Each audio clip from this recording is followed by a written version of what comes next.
नमस्कार दोस्तों, स्वागत है आपका आपके अपने YouTube channel RPSC online classes में। अपन बात कर रहे थे महत्वपूर्ण टॉपिक जो है बिल्कुल शॉर्ट तरीके से, जिससे अपन कम समय में अभी एग्जाम की बहुत अच्छी तैयारी कर पाए और एग्जाम में अच्छे अंक ला पाए। तो आज का जो हमारा टॉपिक है वो है निबंध लेखन, यानी किस तरह से निबंध को लिखा जाता है। कुछ एक बातों को आपको अच्छी तरह ध्यान रख के पूरे निबंध में से जितने नंबर है आसानी से निकाल सकते हैं। यानी आपके बोर्ड के हिसाब से बात करें तो निबंध आपका 4 नंबर का आता है। 4 के 4 नंबर आपको कैसे निकालने हैं, किन बातों का आपको अच्छे से ध्यान रखना है, वो जानेंगे इस वीडियो में। तो वीडियो पूरा देखिएगा। निश्चित तौर पे आप वीडियो पूरा देखने के बाद में आप 4 में से 4 नंबर आसानी से निकाल पाएंगे किसी भी निबंध को लिखते हुए। तो किन बातों का हमें ध्यान रखना है, सबसे पहले वो देखते हैं किन महत्वपूर्ण विशेषताएं जो होती है निबंध की लिखते हुए हमें कौन से महत्वपूर्ण बिंदु ध्यान में रखने हैं। तो चलिए बात करते हैं इन बिंदुओं की। तो सबसे पहले हम बात करते हैं निबंध की जो विशेषताएं होनी चाहिए। आप जो निबंध लिखते हैं उनके अंदर क्या क्या खास बातें होनी चाहिए। अगर आप इन बातों का ध्यान रखेंगे तब आप अपना निबंध बिल्कुल ऐसा लिख पाएंगे, इतना प्रभाव छोड़ पाएंगे अपने निबंध के अंदर कि 4 में से 4 नंबर एग्जामिनर देने को मजबूर हो जाएगा। आपको इन बातों का ध्यान रखना है। तो चलिए देखते हैं। सबसे पहला जो पॉइंट है, निबंध की भाषा सरल, प्रभावशाली और विषयानुरूप होनी चाहिए। निबंध बिल्कुल सरल भाषा में होना चाहिए, ठीक है, एकदम आसान भाषा में होना चाहिए, प्रभावशाली होना चाहिए। वो ऐसा हो कि जो सामने एग्जामिनर पर एक ऐसा अच्छा प्रभाव छोड़ता हो कि वो अपने नंबर देने को मजबूर हो जाए। और तीसरा है विषयानुरूप होना चाहिए, यानी जिस विषय पर कहा गया है उसी विषय पर आपको लिखना है। इधर उधर विषय को छोड़कर भटकना नहीं है, यानी ऐसे वाक्य नहीं लिखने हैं जो उस विषय से संबंधित ही नहीं है। सबसे पहला पॉइंट ये ध्यान रखना है। दूसरा है निबंध के संकेत बिंदुओं के आधार पर अनुच्छेदों में लिखना चाहिए। ये बहुत महत्वपूर्ण पॉइंट, यानी आपको निबंध के अंदर पॉइंट दिए होते हैं। जैसे मान लो पर्यावरण पर आपको निबंध लिखना है, तो पर्यावरण के क्या कारण है, पर्यावरण क्या होता है, पर्यावरण के क्या इसके कारण क्या है, इसके उपाय क्या है, इस तरह के आपके पॉइंट आपको दिए होते हैं। 4 से 5 पॉइंट आपको लगभग दिए होते हैं। तो उनको कहते हैं संकेत बिंदु। उनके आधार पर आपको लिखना है और उसके अंदर भी आपको अनुच्छेद यानी पैराग्राफ के रूप में लिखना है। छोटे छोटे पैराग्राफ लिखेंगे आप, एक ही लाइन में लिखते हुए नहीं जा रहे हैं सारा का सारा, ऐसा नहीं लिखना है आपको। पैराग्राफ के अंदर लिखना है, टुकड़ों में लिखना है उसको, ठीक है, अलग अलग पैराग्राफ। जैसे एक पॉइंट है पर्यावरण, ठीक है, सबसे पहले प्रस्तावना, फिर पर्यावरण का कारण है, ठीक है, पर्यावरण प्रदूषण का कारण है, तो कारण में भी आप 2-3 पैराग्राफ लिखो। आप 3-4 लाइनों का एक पैराग्राफ बना के 4 लाइनों का, फिर उसके बाद पैराग्राफ चेंज करो, ठीक है। ये बहुत अच्छा प्रभाव आपका छोड़ता है। उसके बाद में ये तो सबसे इंपॉर्टेंट है, निबंध में उचित उदाहरणों, मुहावरों, लोकोक्तियों या कहावतों का आपको प्रयोग जरूर करना चाहिए। ये काफी इफेक्टिव पॉइंट है। जो हमने कहा ना प्रभावशाली, ये बहुत अच्छा प्रभाव छोड़ते हैं। जब हम कोई निबंध लिखते हैं, ठीक है, निबंध लिखते हुए आप उसके अंदर कोई मुहावरा लिख दिया आपने, लोकोक्ति लिख दी या फिर कोई कहावत लिख दी। जैसे मान लो अपन लिखते हैं जल संरक्षण पर, जल को बचाने के लिए, यानी तो इस तरह के अपने वाक्य याद है, जैसे जल ही कल है, जल है तो जीवन है, इस तरह से हम लिखेंगे वाक्य के। आप इस तरह के अगर बीच में कहावतें या लोकोक्तियां मुहावरे लिखते हैं तो ये काफी अच्छा प्रभाव आपका उसके अंदर छोड़ते हैं। नेक्स्ट है वाक्यों की पुनरावृत्ति से बचना चाहिए। एक ही वाक्य को बार बार नहीं दोहराना चाहिए। पहले एक बार लिख दिया, फिर 2-3 लाइनें के बाद वही वाक्य वापस लिख रहे हैं, तो वाक्य को, एक ही वाक्य को कई बार नहीं लिखना चाहिए। एक बार एक वाक्य में आपने वो बात लिख दी, उसको बार बार आपको नहीं लिखना है। अगला पॉइंट है निबंध निश्चित शब्द सीमा के अंदर ही लिखना चाहिए। आपको जितना शब्द बताया है, जैसे हम राजस्थान बोर्ड की बात करें तो 300 से 350 वर्ड के अंदर लिखना होता है, शब्दों के अंदर लिखना होता है। तो हमें क्या करना होता है, इनको अच्छे से ध्यान रखना है, ठीक है। यानी 30 लगभग एवरेज मान के चले तो 30 लाइनें कंप्लीट हो जानी चाहिए आपकी, ठीक है, 30 लाइनें। यानी हम पैरे की पेज की बात करें तो 2.5 से 3 पेज आपके होने चाहिए, यानी एक पेज, फिर उसके पीछे वाला साइड दूसरा पेज, फिर उसके आगे वाला तीसरा पेज। तो इस तरह से कि पेज नंबर के हिसाब से बात करें तो 3 पेज, 2.5 से 3 पेज आपके उसके अंदर होने चाहिए। ये आपके शब्द सीमा का बहुत अच्छा ध्यान रखना है। बहुत ज्यादा शॉर्ट में भी नहीं लिखना है, लेकिन बहुत ज्यादा मतलब बड़े रूप में भी नहीं लिखना है, ठीक है, ये ध्यान रखना है। और चौथा पॉइंट, अगला पॉइंट है हमारा, निबंध के उपसंहार में निबंध का सारांश लिखना चाहिए। जो लास्ट में सबसे पहला होता है प्रस्तावना यानी शुरुआत, उसके बाद में उसके बीच का भाग आ जाता है, लास्ट में आ जाता है जो उपसंहार आता है। उपसंहार में अंदर क्या लिखना होता है, वो जो निबंध लिखा है उसका कंक्लूजन जिसकी बात करते हैं हम, यहाँ क्या लिखना होता है, सारांश लिखना होता है। एक शॉर्ट रूप में वापस आपको उसको बताना होता है। तो आपको निबंध लिखते हुए ये जो पॉइंट है ये आपको अच्छे से ध्यान में रखने हैं। अगर आप इसके दौर पर निबंध लिखोगे, इस बिंदुओं का ध्यान में रखते हुए लिखोगे, तो आप बहुत कम शब्दों में यानी बहुत अच्छी तैयारी किए बिना भी बहुत अच्छे अंक ला सकते हो। बस आपको इन बातों का अच्छे से ध्यान रखना है।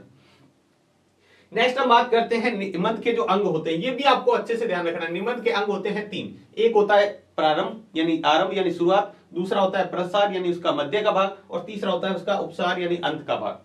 इसके अंदर कैसा हमें प्रभाव अच्छे से छोड़ना है वो हमें अच्छे से ध्यान रखना है। ठीक है। तो सामान्य जो विषय वस्तु है यानी हमारा जो निबंध है उसको सामान्य 3 भागों में विभाजित किया गया है। कितने भागों में? 3 भागों में। सबसे पहला भाग होता है प्रस्तावना या आरंभ जिसको कहते हैं, प्रस्तावना या शुरुआत जिसको कहते हैं, आरंभ कहते हैं, वो है।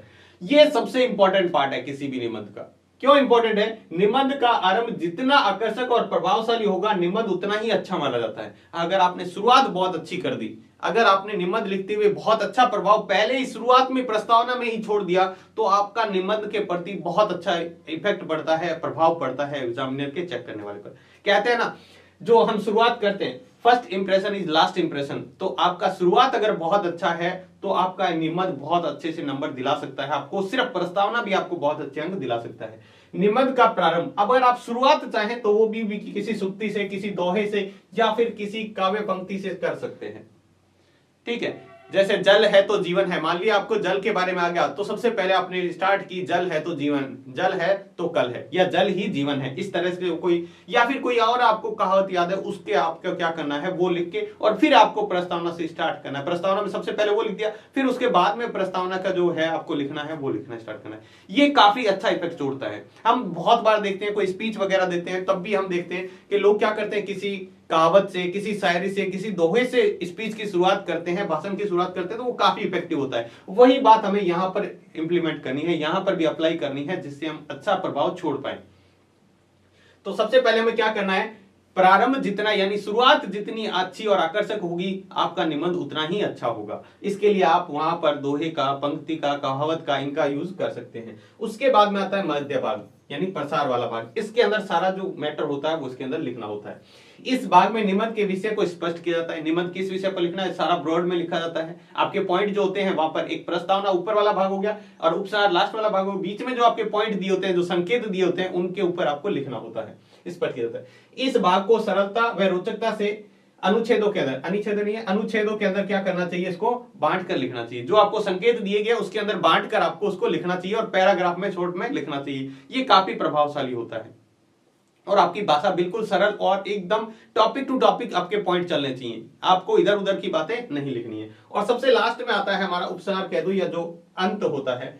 ठीक है, जो हम इस पैराग्राफ का अंत है उसकी बात करें तो अंत के अंदर हमें क्या लिखना होता है, अंत के हमें लिखना होता है प्रारंभ की भांति निबंध का अंत भी अत्यंत प्रभावशाली होता है। जैसे स्टार्टिंग है वैसा ही हमारा अंत भी होना चाहिए। इसके अंदर ज्यादा कुछ नहीं लिखना होता है। उपसार के अंदर एक प्रकार से निबंध का सारा निचोड़ लिखना होता है। उस निबंध का निचोड़ क्या है, बहुत ही शॉर्ट में आपको लिखना है, 4 से 5 लाइन में या 6 लाइन में ज्यादा से ज्यादा मान लो तो ठीक है, एवरेज मानी है 6 से 7 लाइनें आपके इसके अंदर क्या होना चाहिए, उस पूरे निबंध का निचोड़ आ जाना चाहिए। इसके अंदर आप अपने विचार भी लिख सकते हैं। आपका उस विषय के प्रति यानी जो निबंध दिया गया है उसके प्रति आपके क्या विचार हैं, मतलब अपने खुद के विचार भी आप इसके अंदर प्रकट कर सकते हैं। कोई आपको सुझाव दे रहे हैं, कोई सलाह दे रहे हैं तो भी आप इसके अंदर क्या कर सकते हैं, वो इसके अंदर लिख सकते हैं। ये आप सारे किसके अंदर लिखोगे, उपसार के अंदर। खुद के विचार किस में लिखे जाते हैं, उपसार में लिखे जाते हैं। तो ये हमें इस तरह से टॉपिक जो है हमें निबंध के अंग होते हैं 3, इनको ध्यान में रखना है। अब हम बात करते हैं जो हमें जो निबंध है इस बार के लिए हमें तैयार करने हैं, जो आपके एग्जाम 2023 राजस्थान बोर्ड के लिए बहुत महत्वपूर्ण है। इनको आप अच्छे से तैयार कीजिएगा। अब हमें निबंध रटने नहीं होते, आपको वहां पर टॉपिक भी वहां पर दिए जाते हैं। जो आपको इसके संकेत हैं, 5-4 हेडिंगें होती है जिसको हम हेडिंग कहते हैं, वो हेडिंग आपको दी होती है। 4 या 5 हेडिंग हमें दी होती है। सबसे पहले हमें पता है प्रस्तावना आता है और सबसे लास्ट में उपसार आता है। उसके बीच के 3 पॉइंट या 2 पॉइंट है वो हमें दे रखे होते हैं। ठीक है, अब आपको क्या करना है, एक बार इसको रीड आउट कर लेना है। उसके अंदर कोई कहावतें या दोहा है वो अपने को तैयार कर लेना है। बाकी आप उसकी रीडिंग लिख के खुद के माइंड से आप अच्छे से निबंध लिख सकते हो। पहले आप इसकी प्रैक्टिस कर लें अच्छे से। तो सबसे पहला जो निबंध है हमारा, सबसे पहला जो महत्वपूर्ण निबंध है वो है कौन सा, राजस्थान के मेले। राजस्थान के मेले जो हैं वो बहुत महत्वपूर्ण हैं। हमारे राजस्थान के अंदर बहुत सारे मेले आते हैं। ठीक है, जो मेले क्या हैं बहुत इंपॉर्टेंट है। वो मेले क्या हैं, बहुत इंपॉर्टेंट है। आप उसको इस राजस्थान के मेले को जो निबंध है उसको अच्छे से देखिए। दूसरा, ये तो बार बार पूछा जाता है, पर्यावरण प्रदूषण कारण और निवारण, ये बहुत महत्वपूर्ण है। ठीक है, ये पर्यावरण प्रदूषण के बारे में बहुत बार एग्जाम में रिपीट हुआ है ये क्वेश्चन, ये जो निबंध है। तो इसमें सड़क सुरक्षा बहुत इंपॉर्टेंट है। अभी के समय में देखते हुए सड़क सुरक्षा का टॉपिक जो है बहुत महत्वपूर्ण है, आपसे पूछा जा सकता है। नेक्स्ट बहुत महत्वपूर्ण है मातृभाषा और उसका महत्व क्या है। हमारी मातृभाषा जो है, ठीक है, वो क्या है, मतलब मातृभाषा और उसका महत्व क्या है। मातृभाषा क्या है और उसका महत्व क्या है वो आपको अच्छे से जानना है, लिखना है इसको। ये तो बहुत महत्वपूर्ण है। बेटी बचाओ बेटी पढ़ाओ, या नारी सशक्तिकरण, ये ठीक है, दहेज प्रथा, ठीक है, भ्रूण हत्या, ये सारे इसी टॉपिक से संबंधित हमारे लगभग टॉपिक आते हैं, तो ये बहुत महत्वपूर्ण है। नेक्स्ट है राजस्थान में गहराता जल संकट। तो जल संकट अभी हमने देखा था, राजस्थान में कह दो या गहराता जल संकट, राजस्थान की बात नहीं करें, पूरा भी कह सकते हैं। तो जल संकट, तो अपन शुरुआत कर सकते हैं, जल ही जीवन है, ये लिखा प्रस्तावना के अंदर, सबसे पहले लिखा, हेडिंग डाली प्रस्तावना, ठीक है, यहां पे सबसे पहले लिखा जल ही जीवन है, एक कोड से हमने शुरुआत की। अब हम लिखेंगे यहां पे उसका पूरा निबंध लिखना स्टार्ट करेंगे, तो ये काफी इफेक्टिव प्रभाव छोड़ता है। इस तरह का कोई भी निबंध, जैसा कि मैंने आपको बताया था, इस तरह से आप और भी सभी में लिख सकते हो कि सड़क सुरक्षा है, ठीक है, तो जो हमें देखते हैं बहुत सारे सड़कों पे साइड में लिखा होगा, ठीक है, तो इस तरह से हमें उसका क्या है ध्यान लिखना है, पर्यावरण प्रदूषण के बारे में लिख सकते हैं, ठीक है, तो ये है, तो इस तरह से हम लिख सकते हैं। अगला है हमारा समाचार पत्रों का महत्व। समाचार पत्रों का क्या महत्व है, इसके बारे में निबंध काफी बार पूछा जाता है। हमारे जो न्यूज़पेपर आते हैं उसका क्या महत्व है, ठीक है, हमारे पूरे देश विदेश की हमारे पास खबरें लेके आता है, काफी हमें नॉलेज बढ़ाता है, इस तरह से हमें इसके अंदर लिखना है।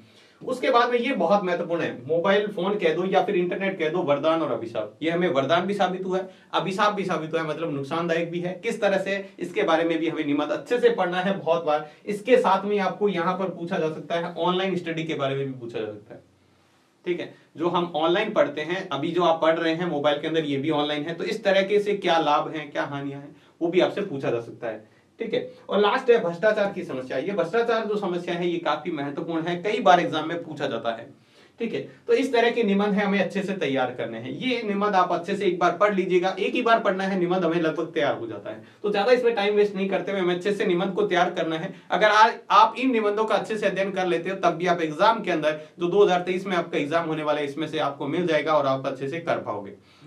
तो 4 नंबर आपके लिए बहुत महत्वपूर्ण रखते हैं, तो इनके लिए आप अच्छे से तैयार कीजिएगा, बहुत अच्छे से लिख कर देखिएगा, ताकि आप एग्जाम के अंदर कोई भी ऐसा लूज पॉइंट नहीं छोड़ना है जहां पर आपके मार्क्स कट सके।